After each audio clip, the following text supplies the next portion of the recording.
So today I'll be showing you how to make the most juicy, very tasty, delicious Nkwobi. So this is all that you need to make your Nkwobi. You need some cow legs, some onions, some Scotch bonnet pepper. Either you use red or yellow, seasoning cubes, salt, potash or Akanwu or baking soda, Calabash nutmeg, crayfish, Ugba, Utazi leaves, and palm oil. So the first thing you want to get ready is your cow leg. So we already have some washed cow leg in the pot and it's already cut into bite-sized pieces. So next thing you're going to do is just to chop some onions. So make sure you are using a lot of onions because onions has this enzyme in it that can help soften the cow leg faster. So instead of you cooking this for 45 minutes, you can just use about 30 minutes to just get it cooked. The next thing you're going to do is just to add in some Scotch bonnet pepper. You can either use the red or yellow and then just season with some seasoning cube and salt. So just mix up everything together. So if you want, you can just allow the meat to extract its own stock and then add water and cook the meat until it is super soft. So you want to ensure that your meat is very, very soft. You can see how very soft this meat looks. So that's how it just should be. It should be very soft. If you're new to my channel, it's good to have you here. My name is Teresa Metsuka. Do not forget to hit on the subscribe button,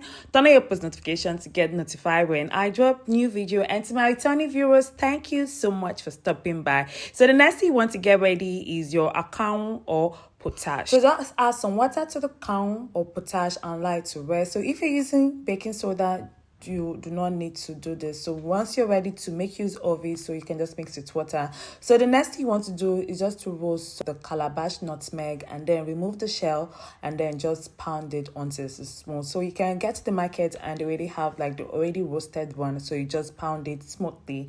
So the next thing you want to get ready is some crayfish. So just pound that as well or grind it until it is ready, and also some Scotch bonnet pepper. So just blend that, grind that, whichever, pound, and just set it aside. So I have here some already washed Ugba, and the next thing you're going to do, chop some onions and then get ready your Utazi leaf and then the other ingredients. So let's make our Nkwobi proper.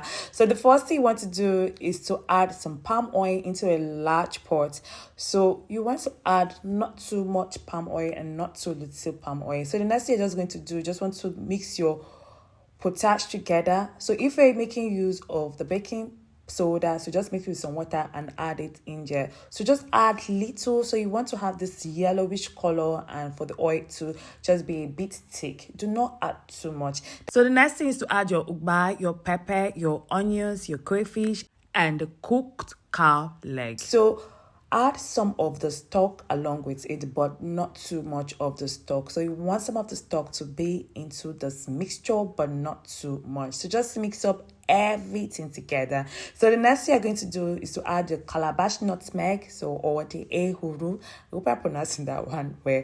So the next thing you're going to do is just to top up with some more onions and then add in your sliced Utazi leaf and mix up everything together. So you just want to heat this just a bit for like 1 to 2 minutes just to intensify the flavor. And that is it. You've made your own delicious Nkwobi. So you can just add salt if you want. So just taste for salt, but you might not need it. And when I tell you, oh my goodness, this tasted so good. So good. So today, I made it like some couple of weeks ago. Till today, people are still begging me to make another one. I hope you've enjoyed watching this video. If you have, don't forget to like, comment, share. Do click on the share button and check my other previous recipe if you just coming across my channel for the first time. I'll see you on the flip side. Bye for now. When Teresa enter kitchen, na good vibe, sweet smell, and correct taste.